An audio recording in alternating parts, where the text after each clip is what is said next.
Thank you, Tiara. This is Rick Shepler from the Center for Innovative Practices at Case Western Reserve University, part of the Begun Center for Violence Prevention. We're excited to have you join us today. We've taken a different format this year for our co-occurring disorder learning community. We're going to do presentations through webinar so that you can have the PowerPoints directly. So we're real excited about that. Today's our very first for the year. Just so you know, we will be doing a series called Adolescent Intersections. Our next training, February 28th, will be on anxiety disorders, trauma, and psychoactive substances. In May 23rd, we'll be doing one on externalizing disorders, trauma, and psychoactive substances. And in August, on the 22nd, we'll be doing ADHD, developmental trauma, and psychoactive substances. We will also, not today, but for the remaining three webinars and learning communities, we'll have Dr. Christopher Balanci joining us, child psychiatrist. Many of you know him from other NTAC trainings and SAMHSA trainings. And he'll be offering input and information also on medication and medication management as well. We look forward to having you join us for these. And appreciate your feedback. And I'd like now to pass it on to Mike Fox, also from the Center for Innovative Practices, to begin today's webinar. Thanks, Rick. Good morning, everybody. If you have questions or comments, any kind of participation comments, keep in mind this is a learning community. Type them into the public chat box. I will completely ignore them, but hopefully Rick will be paying attention, and I know Tiara will be paying attention, and she is welcome to interrupt and tell me to pay attention to what I'm doing at any point. So, but we would really like and invite any participation feedback, as we go through this. So, without going on about that too much, let's move into it and get started. So, we are focusing on, in this entire learning community, and really the branch that we tackle for NTAC is working with adolescents with co-occurring disorders as part of who they are. And so when we talk about co-occurring disorders, very specifically, we're talking about the co-occurrence of mental health issues and substance use at some level, and the interaction between the two. And then also, just as importantly, really the existence of both of those sides existing independently of each other. Classically, we think about, classically, the old days, last year, 10 years ago, the common thinking is that really one side caused the other, and you need to tackle one side before you can tackle the other. But I think we've always known at some level, and now research has certainly played out, and the research started on the adult side, but it is now backing up into the adolescent side finally, that progress and success in health and reduced risk is best tackled when you can address both sides at the same time. So today we're actually going to broaden this, and this is something that Rick has talked about for a long time, that when we're working with adolescents with very complex needs and the high risks, it's not as, and there's little air quotes around this, it's not as simple as addressing co-occurring disorders. Really, we're talking about multiply occurring disorders, multiply occurring issues. And today, as part of that, we are adding, and throughout this series for this year, we're adding the very common expectation that trauma at some level can be involved with adolescents who have, who have the experience of co-occurring mental health and substance use. So whether that is traumatic events stemming from the risky behaviors, or more likely what we see most often is some level of developmental trauma stemming, quite possibly all the way back to birth, and we could talk even really before that.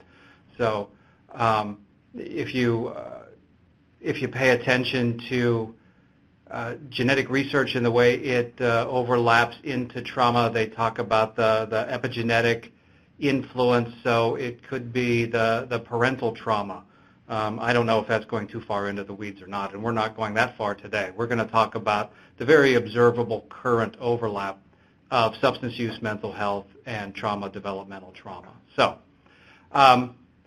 we're gonna kind of tackle each side of that from a prevalence standpoint, a recognition standpoint, from just general development, and then depression, and then substance use, and then trauma and developmental trauma. And then we're going to talk about the overlap, and then we're going to wrap up with ways that we can conceptualize that overlap. And really that's the trick and the key is, yeah, we can understand these things independently and the way they overlap, but what do you do with that understanding then? And so the practical application, how are we going to help the youth and the families who are living with this and experiencing this? So that's where we're going to wrap up, and that's where we'll really invite participation. So at any point, but really at that point. The first slide, just considering where adolescents are, where they're supposed to be, what's going on developmentally.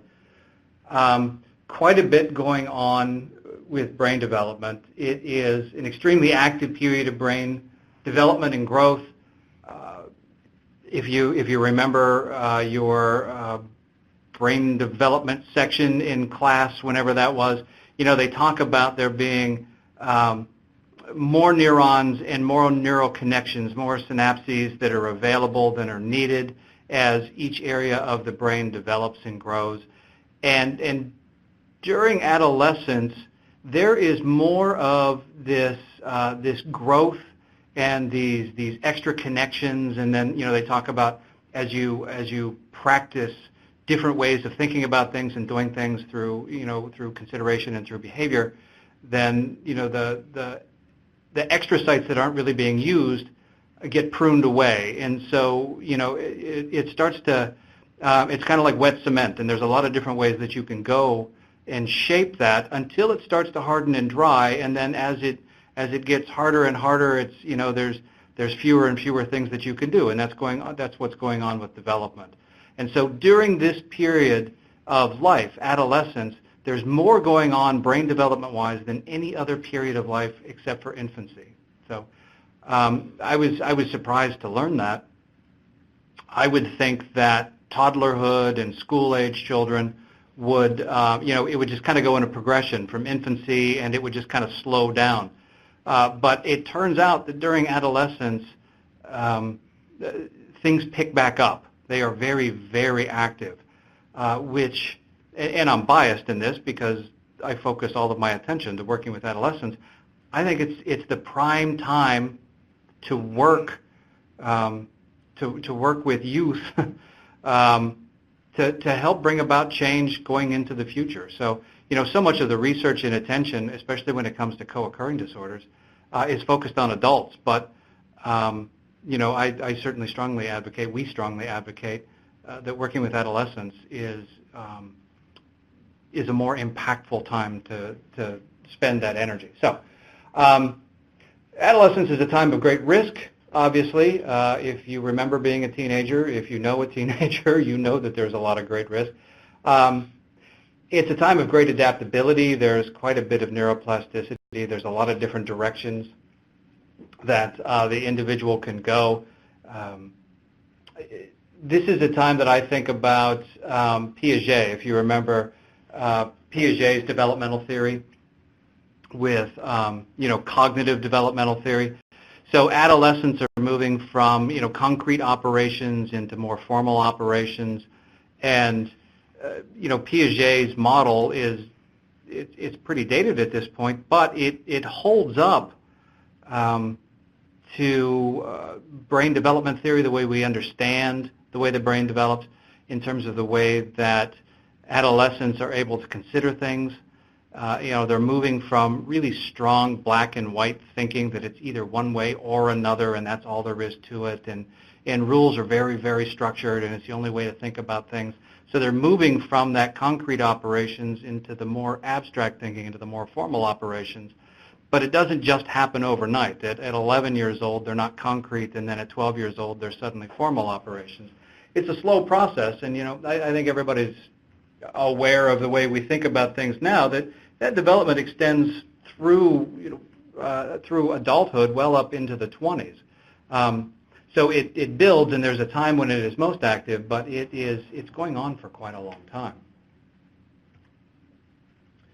A little bit more on development, not just in the brain and the neural development. When we think about behaviors, on the left side of this slide, impulsivity, emotional reactivity, risk-taking, more complex social relationships, and you could throw drama into that. Their behavior becomes less predictable. They're experimenting with things.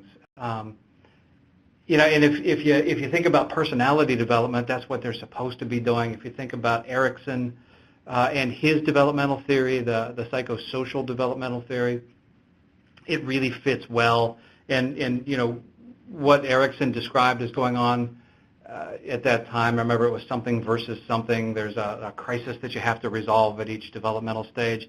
And we'll talk about Erikson again when we talk about developmental trauma and what isn't necessarily resolved successfully. But on the left side of the slide, this is just normal teenage stuff. They're supposed to be impulsive. They're supposed to be reactive. They're supposed to think about taking risks and moving into the social complexities, and to be less predictable because they are experimenting with different ways to do things. So this is perfectly normal. If you have a teenager at home, perfectly normal can it can be difficult. But if you have that teenager at home, you know that you put boundaries around it and you help them explore and experiment, but you put the safety boundaries around them. And let them practice different ways of doing things, within certain boundaries. So, and that's the way that it's supposed to go. This piece, thinking about where the brain development and the behavior overlap, it frequently makes me think of the National Comorbidity Study, which was back at the early part of this century, if you're familiar with that. There was a big adolescent supplement where they took 10,000 randomly selected adolescents and they gave them a full psychological workup. They were using the DSM-4. And so randomly selected teenagers, not referred from community mental health, just randomly selected. When you apply diagnostic criteria to randomly selected teenagers, 50% of them qualified for a diagnosis in Axis 1 from the DSM-4. So, if you have a teenager, I think you understand that. Well, yeah, I think that half of all teenagers out there are probably diagnosable at some level. But, the truth is, the diagnostic criteria, and we're going to talk about them today, they're really normed and they're established, and we think about them in adult terms where personality is settled. And, what is personality? But it's descriptive of the individual, and it's also predictive of the individual. With teenagers, there's less predictability. They're practicing different ways of doing things. And that then bleeds over into when there are true mental health issues and when substance use is in there, because they're practicing what's going on with their mental health issues. They're practicing. They don't have any experience in being depressed, and maturation is going on at the same time. And they don't have a lifelong practice of drinking too much or smoking too much marijuana or having it mixed in at any level. So all of this stuff is being practiced. It's less predictable, and when we apply the expected criteria to that, it makes adolescence very, very difficult to understand. I found in an editorial, it's noted here, it's Jaworski and McQueen in an editorial, adolescence is a unique period relative to both childhood and adulthood rather than a linear progression one to the other. And I for so long, and even when you work with different community agencies that work with adolescents, I think that this is easy to forget. that adolescents are not little adults and they're not big kids. They're adolescents. They are they're a developmental period unto themselves, a very specialized developmental period. And when we think about what's going on brain development-wise, how active that is, it is a very specialized period of development and one that takes experience and understanding and guidance. It really is a scope of practice unto itself, working with adolescents and then understanding them diagnostically and differentiating symptoms, because the differentiation when we're talking about symptoms from more than one area of disorder, that differentiation is very, very difficult. Differentiating symptoms across a single disorder is difficult with adolescents because they are unpredictable. That's the way they're supposed to be. So there's a big impact on that when we talk about meeting them for the first time, getting to know them, thinking about having to come up with diagnoses. This is a modification of some of the slides or some of the forms that we use to help conceptualize youth and families.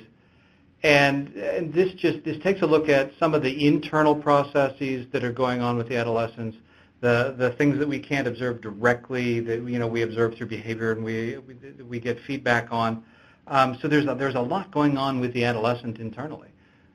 With every single adolescent, we've got the active brain development, we've got physical maturation going on, we've got the sexual maturation going on, and the social pressures and everything that's going on. So, swirling around in a jumble, and they're practicing different ways of doing all of this. But then very specifically, and you know what, looking at this slide, I would like to point out when we created this slide, all the circles were the same size. So the different sizes and shapes don't represent anything. I think in the conversion process, they got a little altered. So imagine that they are all the same size and they overlap perfectly. So, but when we talk about a youth who is wrestling with issues of mental health, and if there's trauma currently in the background, how that influences all the rest of what's going on naturally. And then when psychoactive substances are mixed in, it really complicates things. So beyond what is just normal and expected, and normal and expected is unpredictable and hard to understand and hard to read anyway, when we add the rest of this overlapping on the internal, it makes that youth very, very difficult to understand and to predict. And then, in terms of consideration with what's going on, as we work from a clinical perspective, we have to understand what's going on with the family, with peers, with friends, in the community, and certainly at school, sometimes at work. So there's all these different contextual domains that the kid exists in addition to all of the little hurricane of everything that's going on internally. So it's very, very complicated. If you think about diagnostic understanding as juggling, there's a lot of balls in the air at the same time for that understanding. So pulling out the area that we're focusing on today, taking out all the normal developmental stuff, taking a look at the overlap of the three areas that we're looking at today, the mental health, trauma, developmental, or current incidences that would be more of the classic PTSD trauma, and substance use. Just thinking about where these things stand on their own. On the mental health side, half of all lifetime experiences of mental illness start by the age of 14. And I think that statistic, Kessler, I think that's coming out of that national comorbidity study. Where they noted that. So lifetime experiences, not current. If an individual at any point in their life is going to experience a mental health disorder, it doesn't mean that they're going to have that forever. It doesn't mean that you live with that forever. They can remit. If at any point in your life you're going to experience a diagnosable mental health disorder, half of those, start by the time that we're 14 years old. The National Institute of Mental Health took this and they said mental health is obviously a chronic condition of the young. And it really is. And how much attention do we really pay to adolescents? A lot of our focus really goes to the adults. But it can start before adolescence, certainly, but adolescence is a great time to be tackling this. On the other side of the top there, in 2016, 13% of all teenagers experienced a major depressive episode, 9% of a level of severe impairment. And so that's a high number, isn't it? In 1 year, last year, 2 years ago, but so the most recent measurement we have, last year, 13% of teenagers, of basically high schoolers, right, middle school, high school, experienced a major depressive episode. And so that means it had to go on for at least 2 weeks by their definition in this, and 9% to the level of severe impairment, almost 1 in 10. To the severe impairment level, depression is, for adolescents, the most common, just barely edging out anxiety. If we take out that severe impairment piece, anxiety is the most common. And I mean, that's kind of just the definition of being a teenager, though, also. I mean, there's a lot of symptoms of anxiety, but not necessarily rising to the level of severe impairment. So, when we use that as our threshold, and it's a pretty good, not our sole decision point, but it's a pretty good diagnostic threshold decision point, is this just something they're living with, or does this cross the threshold into severe impairment? So, and then on the bottom left, thinking about trauma, 60% of youth in the U.S. experience some form of traumatic exposure by the time they're 18 years old. There's a lot of different numbers about that, but all of the numbers, and if you we really like and rely on the NCTSN. It's the National Child Traumatic Stress Network. They do fantastic work. It's a great resource in terms of traumatic experiences, developmental trauma, victimization. Kids are exposed to quite a bit. Now, just because they're exposed to something does not mean that this is going to go on and be a problem, but with that high level of exposure, that does open up the possibility for problems. So, and then the last statistic on this page, thinking about substance use, 16% of youth have used any illicit drug in the last 30 days. And the interesting thing is there's 3 really good studies out there, and we're going to talk about those in the substance use portion. All 3 studies define an illicit drug as marijuana or above. It doesn't count nicotine or alcohol for adolescents, which is interesting because both nicotine and alcohol are illicit for adolescents. But, so 16% of kids have used marijuana or stronger in the last 30 days. The last 30 days is the definition of current use. They also measure it in the last year, or have you ever tried in your lifetime. So 16% in the last 30 days have used marijuana or above. 20% have used alcohol in the last 30 days. So, and we're going to talk about a little bit more of the alcohol piece. I don't know about you, but when I think about problematic use in teenagers, I always think about marijuana first. Just maybe the teenagers I've worked with, or what you hear and see. Alcohol is the king of psychoactive substances that's abused by adolescents, and it really increases risk overall. So, and I think we're going to touch on that. So, thinking about these 3 areas, a little bit of introduction in terms of prevalence. It's important to remember when we're thinking about the overlap specifically, it's important to remember that each of these 3 areas exists independently of the others as well.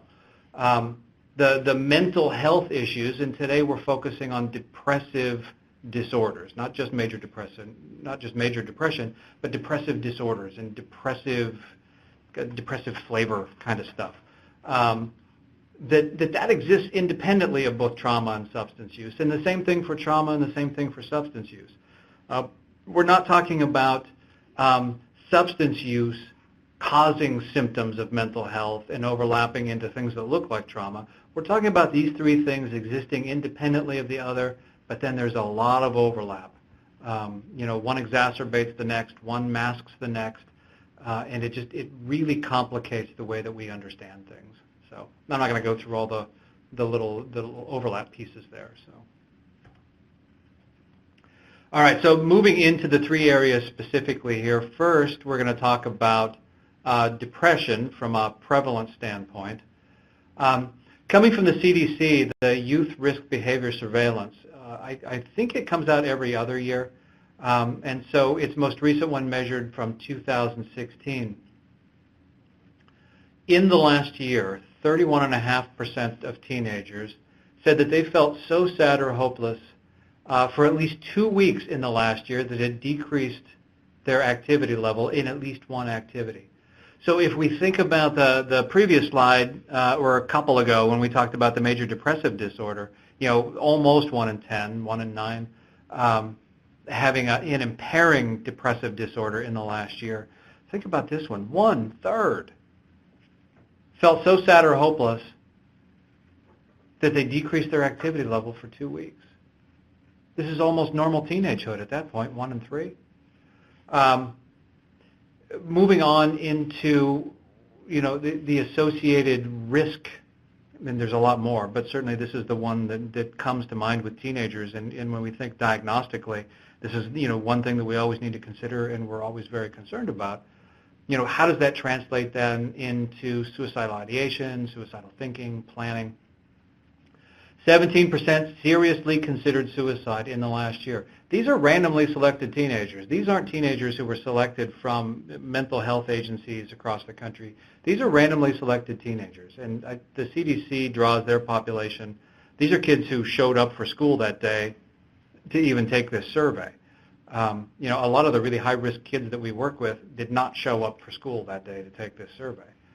But so of the kids that showed up for school that day, 17% say that they had seriously considered suicide in the last year. Females had higher rates.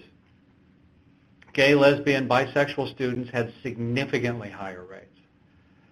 Almost 14% made a plan for how they would kill themselves, 14% of kids. And over 7% made at least one attempt in the last year. Those numbers are really high. And on the suicide side of things, the statistics kind of ebb and flow depending on what we're taking a look at. Mental health stays pretty steady. But, this one has been, for teenagers, it's been holding pretty steady over the recent course. For adults, this one has started to increase, frighteningly. For teenagers, this one has stayed pretty steady, but these are pretty high numbers. Another survey, the National Survey on Drug Use and Health. This one is sponsored by SAMHSA. Looking into the last year, 13% of youth experienced major depressive disorder. 2/3 of these, or 9% overall, experienced symptoms to the degree of severe impairment. We talked about that. 41% of these youth received any treatment for their depression. So for all of these kids experiencing symptoms of, I don't know if I want to say debilitating, but limiting depression at some level, less than half received any kind of treatment in that last year. So, going to how we're going to consider recognizing and diagnosing, well, not recognizing, there's a lot of different ways to recognize, but in terms of diagnosing, we're going to consider the DSM-5. And as we develop these, the consideration of the three areas that we're going to talk about in depression and trauma and substance use, we talk about a lot of symptoms, and you'll notice several of the symptoms are underlined, and the underlined symptoms are ones that we're going to touch back on as we circle around in the end to talk about this overlap and this differential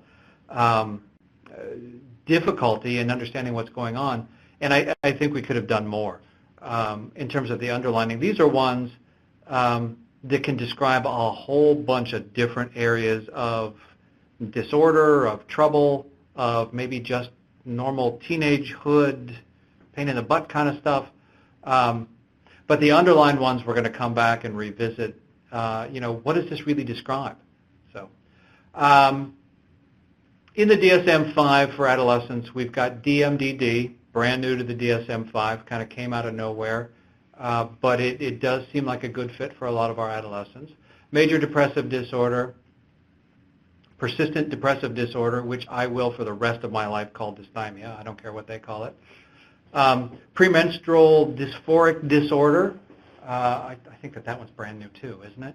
Substance-induced depressive disorder, and other specified and unspecified. So, an interesting piece with that second to last one, the substance-induced depressive disorder, thinking very specifically about co-occurring disorders, that one then would account for, this isn't a co-occurring disorder, this is a substance-induced depressive disorder, and that's one that we're not going to talk about today. So for the brand new one, the DMDD, the disruptive mood dysregulation disorder, descriptive of that, recurrent temper outbursts, inconsistent with where they are developmentally. And then the mood between those outbursts is just consistently irritable. They're just always irritated, always grumpy, and then that's interrupted by periods of sometimes explosive outbursts. Symptoms are present for at least 12 months in more than just one setting, so it can't just be at home and it can't just be at school. It has to be in more than one setting. From 7 to 18, there are some cautions in terms of differentiating bipolar, autism spectrum, PTSD, separation anxiety, and PDD. So here's some of the differential decision points. And DMDD cannot coexist with ODD, which for us and the work that we do with adolescents and teams all over that work with adolescents with a lot of these risky, overlapping, troubling things going on, ODD is probably the most common diagnosis that we see.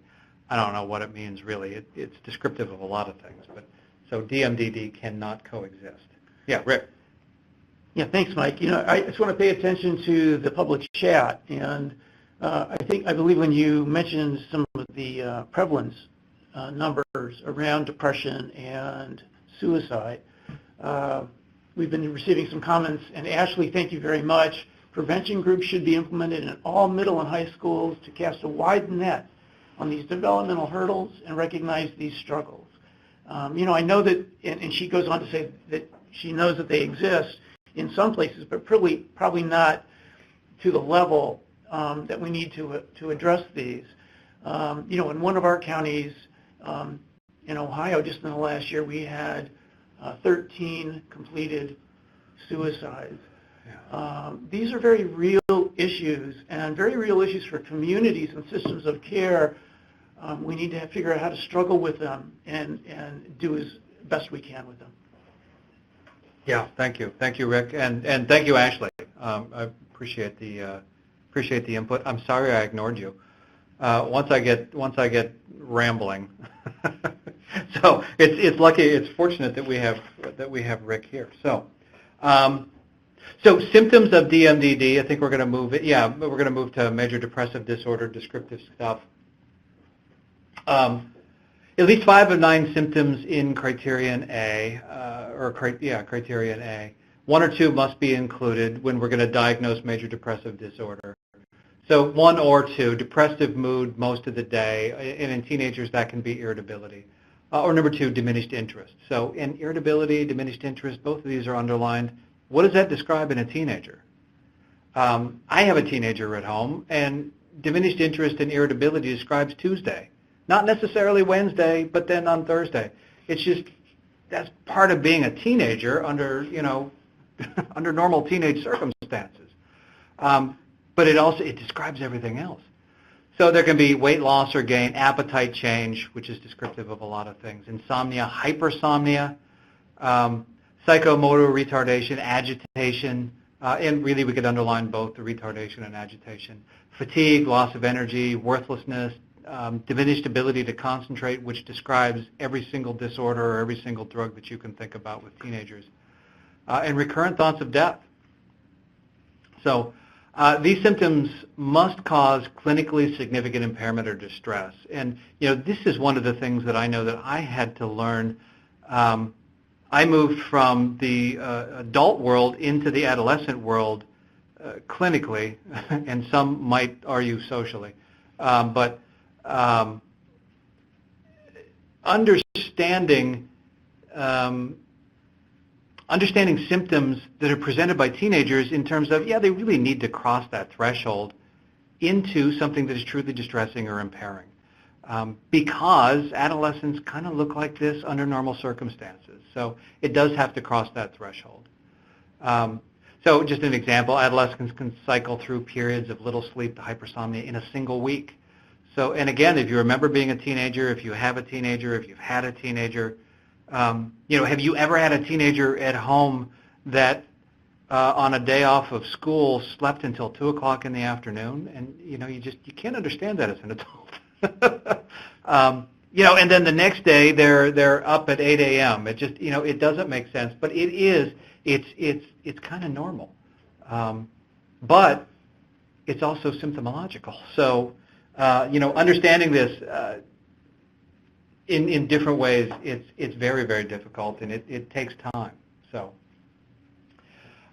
moving on into looking at adolescent trauma, complex trauma, developmental trauma. In the DSM-5, what do we have?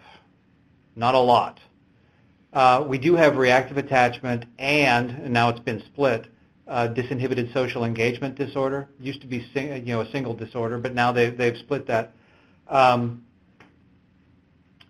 We're seeing some adolescent programs that are kind of relying on reactive attachment disorder to describe some of the developmental trauma that has occurred, because we don't have a good diagnosis for developmental trauma itself. PTSD, and PTSD is really tough to overlap to adolescents a lot of times. Not to say that it's not there, but their expression of PTSD does not look like the descriptions that were available to us and the symptoms that we use to diagnose from adults. It comes out differently in adolescents a lot of times. So, and there's acute distress, there's adjustment disorders, and then the other unspecified categories. So, children and youth do not always, or perhaps even rarely, display classic PTSD symptoms. The National Child Traumatic Stress Network, which I had already referred to, it's a great resource if you're not familiar with it, and I'll bet most of you are. Notes that children raised without consistent safety, comfort, and protection may develop protective coping mechanisms that are not helpful when they move into safe and supportive relationships.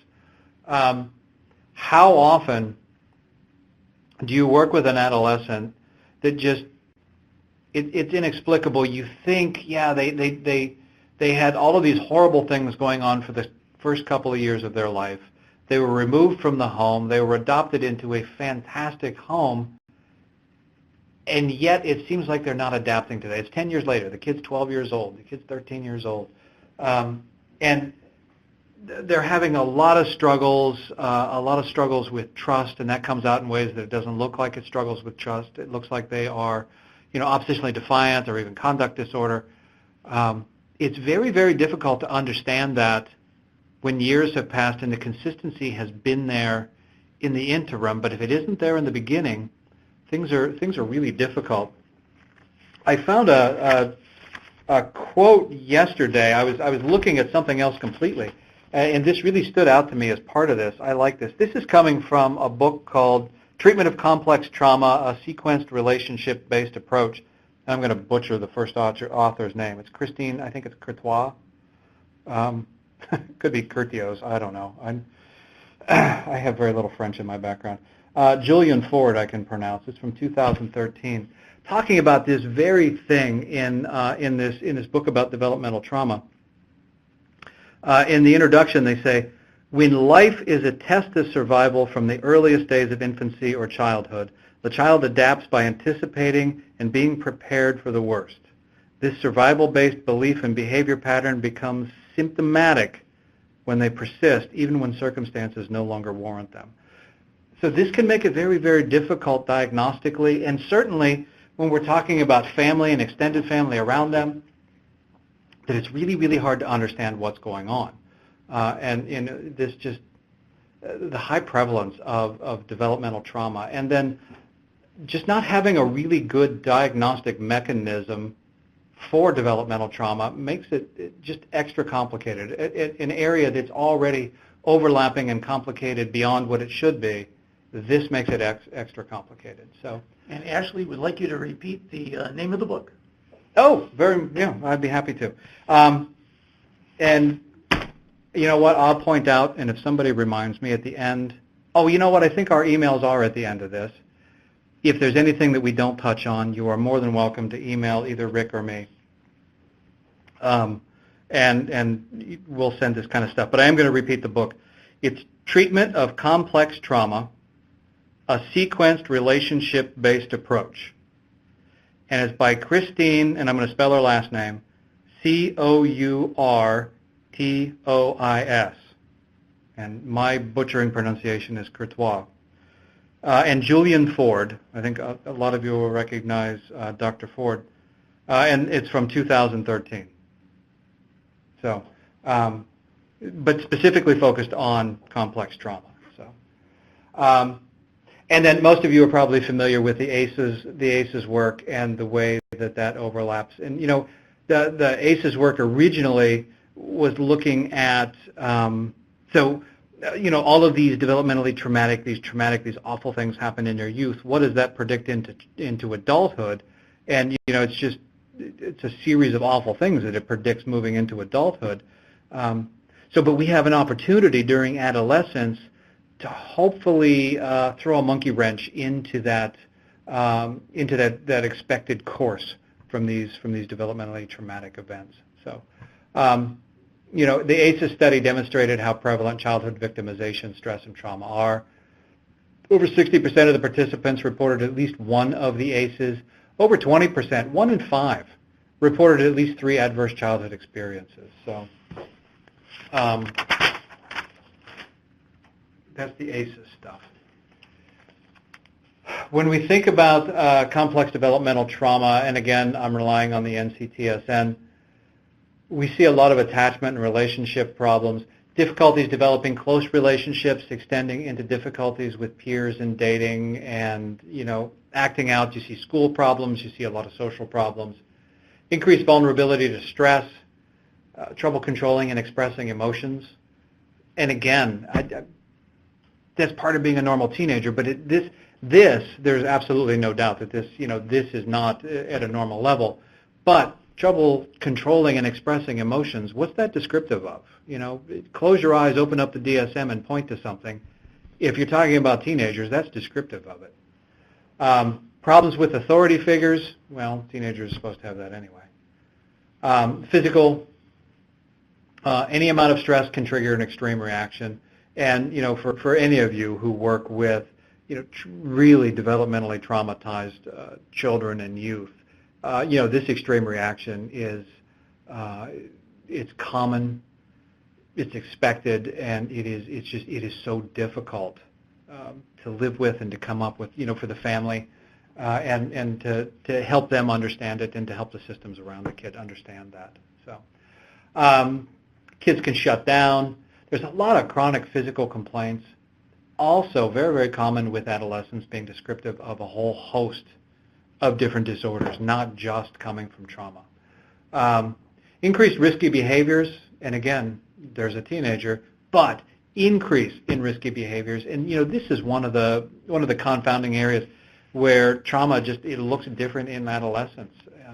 You know, with adults, we think about, if you think about PTSD, adults are very avoidant, or can be very avoidant. Just contrary to what we would think, teenagers sometimes will go running towards the source, or will go running back to areas that put them at risk. And it doesn't make sense from the surface, but an increase in risky behaviors. And there's body dysregulation, over or under response to sensory stimuli. So, and you know, that's descriptive of a lot of different things.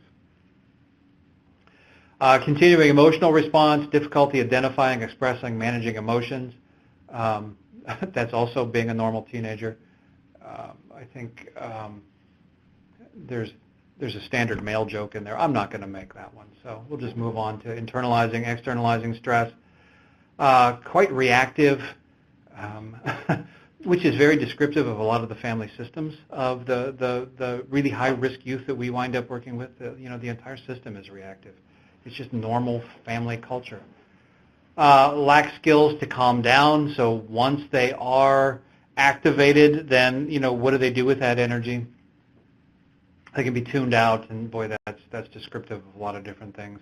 Become easily overwhelmed, they give up quickly, and then what does that lead to? That's a snowball effect. Dissociation, feeling detached. They can lose memories of what's happening, leading to gaps in their memory, and that looks like a lot of different things. Just appear to be distracted or daydreaming. They're just not paying attention, and that's descriptive of a whole host of things. So, and all of this then plays out in school performance. It overlaps into so many different areas. As I hear you talk and I look at the slides, it just hits me again and again how difficult it is to not only diagnose, but just to figure out from a presenting issue standpoint what's going on and how do we help. Our job is in the system of care is to be good helpers, and I think part of the struggle is figuring it out. And I know, Mike, you and I have talked a lot about not always knowing at the very beginning what's going on. As we talk about trauma, as we talk about mental health symptoms, and we'll talk about substance abuse symptoms here, differentiating between them becomes quite difficult, and as well as how application to the symptoms in terms of functioning in the real world. So we focus a lot on figuring out. We're going to give you a few ideas about how we do that later in this webinar. But I'm just struck again by how difficult it is. Yeah, it really is. And now we're going to add in the extra piece where we're going to consider substance use and the way that it overlaps. Actually, I don't know if that one's next or not, is it? No. Oh, look, we have more trauma. In all the impactful areas here, that does that overlap, that just makes it so difficult to understand. So, behavior-wise, easily triggered or set off, difficulty self-regulation, risky illegal activities are increased, thinking problems, reasoning and problem solving. So, when we go back to those initial slides and we think about, cognitive development and Piaget, they're moving from having difficulty problem solving anyway. Actually, they're not having difficulty. They're just developmentally where they are. Problem solving is done in a black and white kind of way, and they're moving into ways where hopefully they're going to be able to think about things abstractly, and that they can manipulate different thoughts internally. But this can be really disrupted by a history of complex developmental trauma influences. So, and it looks like so many other things. Difficulties planning ahead, which descriptive of teenagers. Difficulty sustaining attention, deficits in language coming from some of the thinking problems. Self-concept kind of stuff. We learn self-worth from the reactions of others. If all the rest of this stuff is building up that we've talked about just from the symptoms of developmental trauma, and we learn our self-worth from the reaction of others, what kind of path, what kind of influence is being impacted on that youth up to that point? What are they learning about themselves? So, shame, guilt, low self-esteem. Yeah, Rick. I want to make a comment, and then I'm going to go to the public chat. As I look at these and I think about easily triggered or set off in many of these, I think the fourth main area is family systems and or systemic dynamics of where the child functions. So if I think about somebody being easily triggered, is it the trauma? Is it the dance that's going on between that person and another person? Is it, irritability that causes the trigger because they're not getting access to their substances? Is it that they're depressed? And so, again, we can keep pushing this out. And we're not doing this to frustrate anyone. We do just want to what we want to make sure is we're not ruling stuff out prior to figuring it out, okay, because it's so complex. Thank you, Kayleen. It is very difficult to diagnose, but with my work, I have found that the ACEs and resiliency scores have helped getting that connection to the youth and family establish a stronger connection, so we can work on developing successful implementation. So thank you for your feedback. Yeah, I really appreciate that, and we're going to refer to that, Kayleen, in terms of we use a lot of our conceptualization tools to work with the youth and the family, not for our own diagnostic, not just for our own diagnostic understanding, but we use it with the family to help their understanding, because I mean that's what's important, not ours. It's their understanding, and I really like that comment. Thank you. So, but in summary of what Rick just added, I would like to say that yeah, we have 3 main topic areas, and then Rick introduced the double secret 4th main area. So, just wanted to add that. All right. So moving out of trauma into substance use. I mentioned earlier that there's 3 good surveys, 3 good national surveys that produce a lot of really good prevalence data understanding and some predictability in terms of where things are going. My personal favorite of the 3 is Monitoring the Future. It comes out every single year.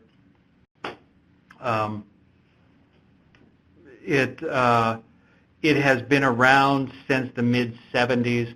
It asks fantastic questions, not just, have you used, do you use, whatever the substance is, but then it also asks, how easy do you think it is to get this drug? How dangerous do you think this drug is? And those become very predictive then of where things are going to go. We're not going to talk about it in here, but, just guess how dangerous teenagers think marijuana is. It's not dangerous at all. And it's predicting, and it has been predicting for several years now, a slight increase. Just about every other psychoactive substance measured is actually going down with teenagers, except of course marijuana, because it's medicine. So from Monitoring the Future, reported use in the last year. And they measure, have you ever used in your life, have you used in the last year, and have you used in the last 30 days? So this is in the last year. And again, any illicit drug is marijuana on up. It doesn't include nicotine or alcohol. Have you used any illicit drug in the last year? Over a quarter said yes. And this is, they take and sample 8th graders, 10th graders, and 12th graders. So they get a really good spectrum of teenagers. Cannabis, 24%, alcohol, 37%, vaping. So cigarette smoking is the lowest that it has ever been measured among teenagers. However, in the last year, over 1 in 5 have vaped.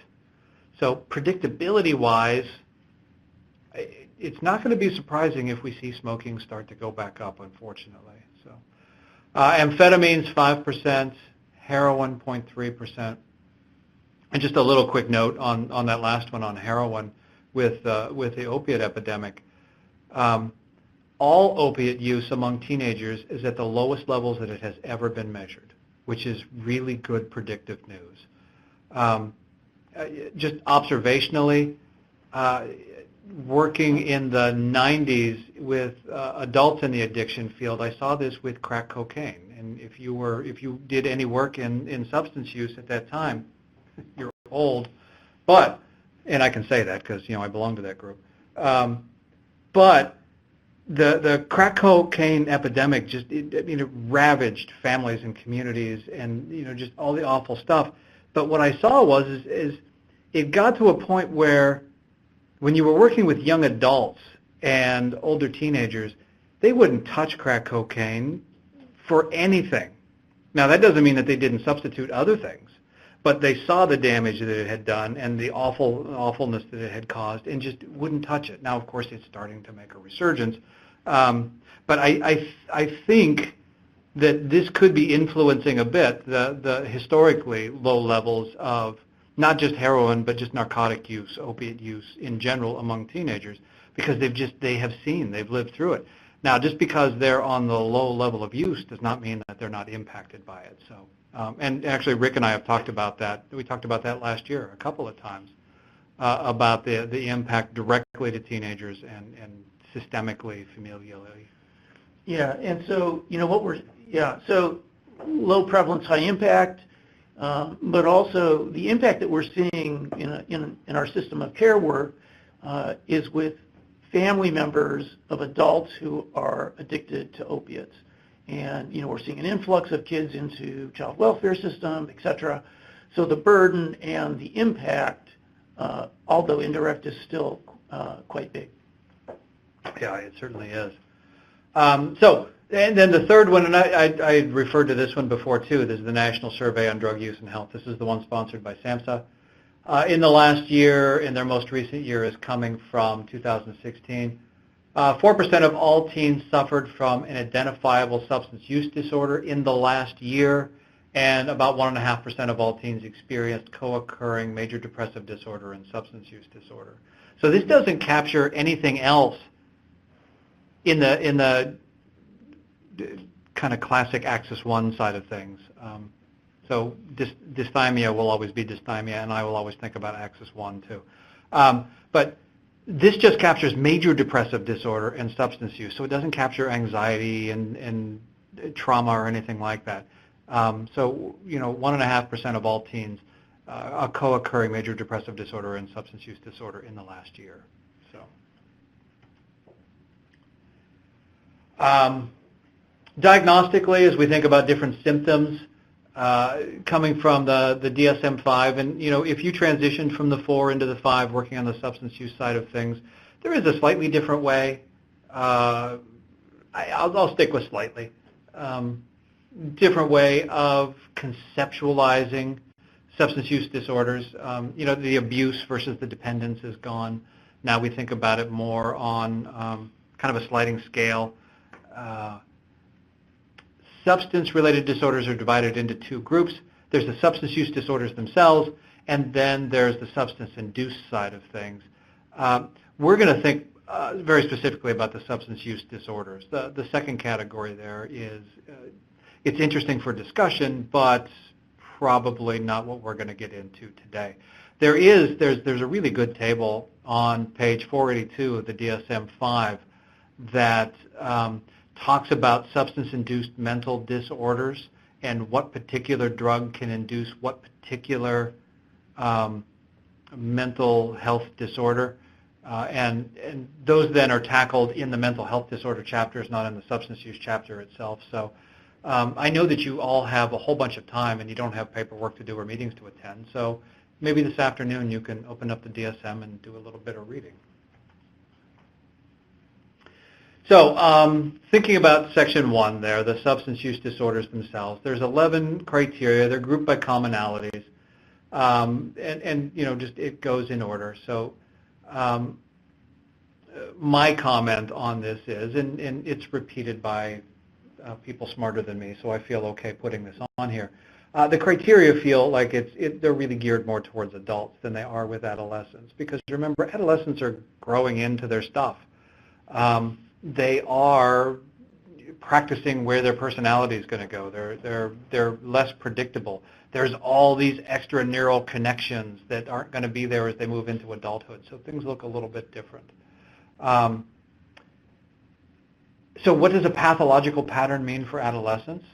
And pathological pattern is described in the DSM-5. So what does that mean for adolescents? And I think for a lot of people, any drug use in an adolescent is very rightly frightening, but does it cross the threshold into pathological pattern? I don't know. I advocate for conservative diagnosing on the substance use side of things. And if you're a very, very conservative diagnostician and you decide that you are not going to diagnose something on the substance use side, but you're wrestling with that, that doesn't mean then that youth is not treated outside of the integrative approach for a co-occurring disorder. Just because there's not an official full-blown diagnosis there doesn't mean that we wouldn't treat them in an integrated fashion. So it doesn't have to take anything away from the progression. So the diagnostic groupings themselves. The first one is impaired control. and just symptomatically or diagnostically we're thinking about using more or longer than was intended. There is a desire and an unsuccessful attempt to control the use. There's more time than expected devoted to using, and this one's new to the five, very descriptive cravings. So each of these can be expressed or observed with irritability. All of these can be described with a level of irritability. So, and there's something certainly to underline that crosses over into all the other areas that we've talked about. Then there's the social impairment zone and a risky use zone. Risky use is risky, just describes our teenagers in general. Under the social impairment, failure to fulfill obligations. There can be school failure. That describes everything. Continued use despite its consequences. There can be defiance. There can be externalizing behaviors that are associated with this, descriptive of a lot of things. Activities are given up. There's decreased activity, socializing, decreased socializing. Isolating, so you can see the hyper, the depressive looking things, the hypersomnic looking things. So, and then on the risky use side, there's an increase in high risk behaviors, which is descriptive of teenagers in general. Continued use despite knowledge of the biopsychological problems. Pre-contemplative just describes teenagers in general.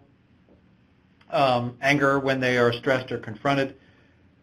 So all of these things then can be used in terms of our understanding of making a diagnosis on the substance use disorder side of things. But, these things overlap into so many other areas. And then the last two areas are the pharmacological areas of tolerance and withdrawal. We see these a lot less with adolescents in that very often their use it's sporadic, it's opportunistic, it's bingy. And the tolerance is not there so much, and if you don't have the tolerance, and even if you do have a bit of a tolerance, you still don't see the withdrawal profiles that you see with adults. And part of that is just teenagers don't have the opportunity to use like adults, and they just don't have the practice using like adults. So that being said, there are two areas where you will very, very commonly see withdrawal, and that is with marijuana. That is just about, there's always exceptions, but just about the only drug that you'll be working with a teenager where they have used consistently and regularly for years. That's it. It's not unusual, unfortunately, to be working with a 16-year-old kid who smoked marijuana every single day for the last 3 years. So, you're going to see tolerance, and certainly then you're also going to see a withdrawal profile with that too. So that's one. The other one then is nicotine. So all the other drugs are possible to have the tolerance and the withdrawal with teenagers, but those are the two that are most commonly seen. So there's a bunch of words on the other side of this slide that I'm going to skip through because I'm taking too long. So the overlapping areas, when we think about all those different areas that were underlined, and I want everybody to take a look at this. Here are some of the symptoms that we have underlined going through the three different areas of mental health, and for us today this is on the depressive side of things. So looking at the mental health side of things, looking at the trauma side of things, thinking most especially, we focused mostly on developmental trauma, but we could be thinking about PTSD, a singular event that was very traumatizing. We could be thinking about that as well.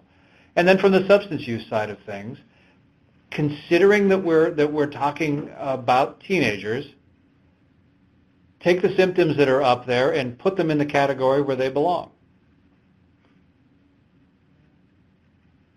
I'm not going to pause too long because it's kind of hard to do when we're not all together. But, the key to this is you can't really do it. I think, and you're welcome to type in and say, no, you're an idiot, here's where that's wrong. That would obviously be to Rick, not to me. But I think every one of these symptoms could go in any one of those circles. So what's it descriptive of? And if we're talking about working with the youth and helping that kid and helping that family and then helping the systems around that kid and that family, understand diagnostically what's going on and distilling that down to our best singular understanding, and singular here is actually a plural, singularities, is going to give that kid and that family the best opportunity to stop resource loss, to decrease risk overall, and start building upon the resiliencies that are there, start building on the strengths that are there, and start moving in a healthier direction. So this is very, very difficult, this differential understanding. And this is where we've developed a whole series of different forms, and there are others, not just the ones that we've developed, there's other ones out there that help us with that understanding. And thank you. Yep. And just want to note that Ashley and Kayleen are agreeing, but they're saying, yeah, it's so complex, why don't we just put everything in the middle? You know, hey, look, when we think about this, we're having to split it up. But the reality is it's one youth and one family. And so you're right, it's technically, yeah, all in the middle. But how do we start to piece it out so we know how to help best? And I really think that's where it goes to. And Carla Jo also added about, you know, don't forget about physical injury, brain injury among youth is often misdiagnosed as a mental health disorder. So again, adding to more complexity. Yeah, it absolutely is. And for the rest of you, I would just like to point out that Carla Jo, Ashley, and Kayleen will be getting extra credit today for their participation, which on the other side of this means absolutely nothing, but thank you three very much. So, you know, how do we distill down this understanding? And one of our three extra credit participants here, you know, one of you mentioned that, you know, I'd like to use the ACEs with the family to help their understanding. And so, you know, this is not a double secret clinical use in your office only kind of approach to understand and to try to start differentiating, you know, where does this belong and what is this symptomatic of. This is something to use with the family and with the youth. So I mentioned earlier that, you know, we're moving away from using co-occurring disorders, talking about working with these really complex high-risk adolescents. It's more descriptive to say multiply occurring, just as Rick was talking about. Just there's so many different things going on all at the same time. There's so many balls in the air at the same time. So some of you get the great benefit of having 90 minutes to do a diagnostic intake interview. I've talked to a lot of people that get 60 minutes. 60 minutes. I will not stand up on that soapbox. But so in 90 minutes, meet with the kid, meet with the family, review all the previous treatment, gather all of your observations, evaluate all the areas of risk, screen for and assess all identified areas of need, navigate all the identified symptoms, and come up with your diagnosis, and in this case, diagnoses. And then build your first initial treatment goal, all in 90 minutes. So Rick said this in the beginning of our discussion, that this is very much a process. So certainly we're going to have to come up with a flavor in the beginning. And that's just a term that we use as kind of descriptive. And, you know, they come in and they've got certain, you know, flavor profiles.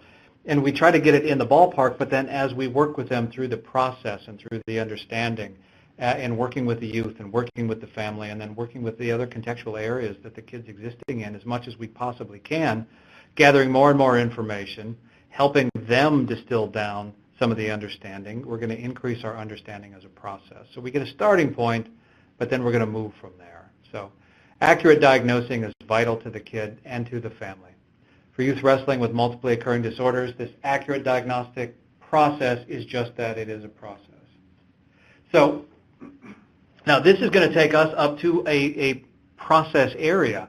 And this is an area that Rick has been working on for a long time. He's been working with complex youth. I think you started in, what, 1939? You're fired. Yeah. Rick's my boss, by the way. Yeah. So yeah, I'll talk about how we try to figure things out, and then we'll go right to questions. We want to leave the last 10 to 15 minutes for, you know, dialogue and questions. I'm going to interrupt just 1 second, and then I'll shut up. Cynthia, thank you for also participating. But I really like the comment. It is an ongoing event, very much so, and that is what we are certainly going to promote as we wrap up. Yeah, so, I need to make a few comments. So, this is really diagnostic heavy because we wanted to get into the co-occurring nature of the mental health and substance abuse and trauma. Having said that, we live in a world where kids exist and function with other peers and go to school and have a family, and they're growing and developing and hopefully discovery and growing in resilience. I was in the first system of care grants, one of the first system of care grant sites, and I just want to let you know that it is critically important that we never forget that however the youth and family present, this still is a family-driven, youth-guided process that we have. And I think it's an and, not a but, and these youth may have certain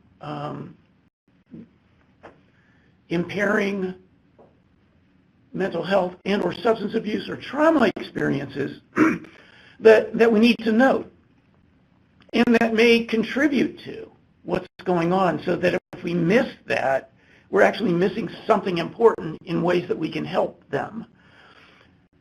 So fast forward, for me and for Mike, this is about conceptualization so that we can come up with how best to help. All right? So we can throw out the words diagnosis, and we can, we know that they're essential for billing and sustaining our treatment and our care. But for us, it's really about conceptualizing what's going on for this youth and family so we can best help. So one of the ways that we do that is we talk about a functional analysis. Now, most evidence-based practices utilize a functional analysis of some kind. Multisystemic therapy uses something they call a fit circle. Schools use functional analysis in their developing IEP process. Substance abuse has used functional analyses for decades. They're also used in the developmental disability world. In many ways, mental health is late to the game in using these in thoughtful ways. But we find it very valuable in helping us figure it out. So what goes into the input, if you will, could be or should be mental health, substance abuse, trauma presentation. But in addition to that, what are the family dynamics? What are the peer dynamics? What are the school functioning and dynamics at the school in terms of connectedness? Are they going to school? Have they already been put in an alternative school, and what does that mean? What are their behaviors in the community? Do they have legal involvement? So we really do, as Kayleen was saying, having a holistic approach really matters. And so you put it all into your conceptualization bowl, if you will, or ball, and you try to figure out where is this behavior coming from based on how all of these things interact, okay? And then after the behavior happens, there's probably even another piece to this, which is what's the reaction of the other person in the room? And how do we sustain, and if you will, a behavior and or a conflict where it escalates? And so we talk about escalating conflicts and escalating behaviors. So we can either sustain the behavior in our response, or we can de-escalate the behavior in our response. So we feel that doing something like a functional analysis, and we're not wedded to any particular kind of way of going about it, but to figure it out and making sure all the inputs are there, help you understand better the behavior in context,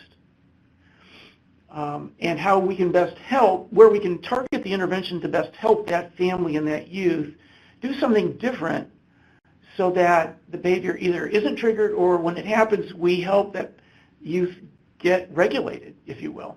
in that situation. Obviously, there's a lot more to this slide and a lot more discussion that we do in our training, but we wanted to present something in terms of a process for folks working with youth and families to think about to help them figure it out in the real world. All righty. Any comments from Mike before we move on, or from our folks? And we'll go to questions next. Okay. So we'll encourage you to write into the public chat. And if you want to chime in, I think we can also unmute the phones as well. Peggy writes, beyond prescription medicines, are some treatments universal? Well, that's an excellent question. My first response, Peggy, is, I don't know. My second response, and that's Rick and Mike humor, sorry. Yeah. I think there are some things that are universal in helping. We can provide protective environments for kids, number one. We can reduce trauma. That's a universal precaution. We can also, once kids get to our treatment room, or our helping room, if you will, we can continue to create safe environments for them. One of the things that system of care communities are charged with is managing the safety and risk for the community. We become the risk and safety managers. So when a kid bubbles up into the juvenile justice system or child welfare, we are the ones that get called to help manage the stuff, okay? And so I think good safety planning is a universal precaution. I think building protective factors across the board is a universal treatment. And what do I mean by that? So when we talk about kids with trauma experiences, mental health disorders, and substance use, protective factors could be, I'd be working on building school connection. I'd be working on relationships that the youth has with a significant person in the school system. The parents have a significant relationship in the school system. I'd be assessing for learning disabilities. If there's a learning disability and I need to start to work to advocate for that youth in the school, that's something I'd be doing in terms of the school life domain. As you hear me think, I think in terms of life domains, and I think about risk and protective factors in those life domains. And so if we think about family protective factors, what would those be for a young person? They would be things like good supervision and monitoring for a kid who has a substance abuse issue. It could be building a strong relationship between the parents, rebuilding a relationship with the parents and the kids, or the caretakers and the kids. And when you think about each of these things that I'm mentioning, by the way, Mike and I could go into the evidence-based practice that utilizes those protective factors from the research that can get implemented. So, for example, supervision and monitoring is a major part of multisystemic therapy, working through the parents to promote change. Relationship building is a cornerstone of what multidimensional family therapy works on in terms of its substance abuse treatment. Functional family therapy works on all of those areas as well. And what we know in terms of the evidence-based practice world is that the family-based treatments seem to do a better job in general of helping kids with substance abuse and co-occurring issues. So I'll just throw that out there. And also in terms of integrated or universal, we need to think about what therapies or what approaches best integrate all of these things that we're talking about into one treatment plan, one assessment for this one youth and family. And that's where Mike and I always end up, is how do we integrate it? A lot of this could, falls into a policy arena. So in many of your states, you may have 2 state departments, a substance abuse, a mental health department. You could have 2 ways of paying for the service at the state level in terms of your Medicaid state plan amendment, all of which could have different policies in terms of what you're required to report and different outcomes. whenever we have silos at the very top, it makes it really hard to integrate at our level of working with youth and families. So integration happens at all levels. It happens at policy levels, funding levels, as well as in working actually with the youth and family. And the better that we do that can make this more universal. Great question. Yeah, and you know what, I'm going to just kind of add to the end of that too, Rick, and going back to your question, Peggy, the universality, and you know what Rick wrapped up with there is the importance of integration, not just in the treatment planning, but it's very important to integrate from the very, very beginning, and that is with screening and assessment, because it is really easy to be working in a particular type of area, a particular type of agency, from a particular clinical focus, whether it's mental health or substance use, and that's what you're used to looking for. And a youth comes referred to you for depressive disorders or marijuana or whatever, and so it's easy to look for one particular area and just do an initial cursory screening for other things and then not think about it again. Screenings working with adolescents should be going on all the time. We shouldn't be done with screenings at the diagnostic intake interview and be done with that. So we should be screening throughout, thinking in terms of trauma is pretty prevalent, substance use is very prevalent, and mental health. We talked about that. So we should be looking for and honestly expecting. As soon as you see one of these, you should be expecting the other two. Not that it's always there, certainly, but if there is an area that is unaddressed, that is as if we're just tackling the mental health side of things and there's substance use going on, if we don't tackle the substance use in addition in an integrated way, the chances of helping that youth navigate successful and safe change is reduced considerably. So we know that from the adult side, and the research is backing that up very strongly on the adolescent side. And then the one big thing in terms of, is there a universal? One thing that gives me hope for my own clinical skills, such as they are, is the single most useful clinical skill any of us have. It's not a particular modality. It is our ability to form a therapeutic relationship with our client. And when that comes to adolescents, that's vital. Forming a trusting relationship where that kid can explore the possibility of change and can be guided in understanding that there is more than one way to think about things. So I fall back on, and however you form that therapeutic relationship, that's up to you. But the therapeutic relationship is vital. And I fall back on using MI skills a lot. MI skills reflect what the youth is saying. It reflects it in their terminology. It very, very importantly, through reflections, you're verifying that you're listening. And how many people listen to teenagers? I could bring my teenager in here and he'd say, yeah, Dad doesn't listen to me. But I use those MI skills on him a lot, darn it. So, but using those reflective skills, that is a core universal concept. So, and I think about motivational interviewing, it's being integrated into much of the work that we do, and it absolutely is a universal skill set that we should all have. And I also think when Mike mentions engagement, we need to talk about one of the major contributions to system of care. One of them is how we partner with youth and families. And that partnership should be valuing partnership, should be a validating partnership, so that we're invited back again to help, okay? So I think about how do we partner with youth and families for that change to happen?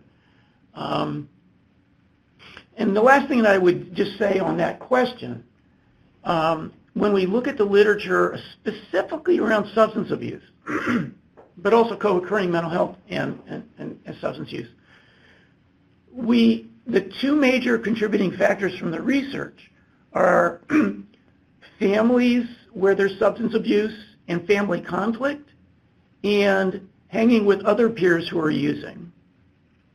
So the other piece that I didn't mention is pro-social peers, pro-social activities. And so these are all universal things we can push for regardless of how the youth presents.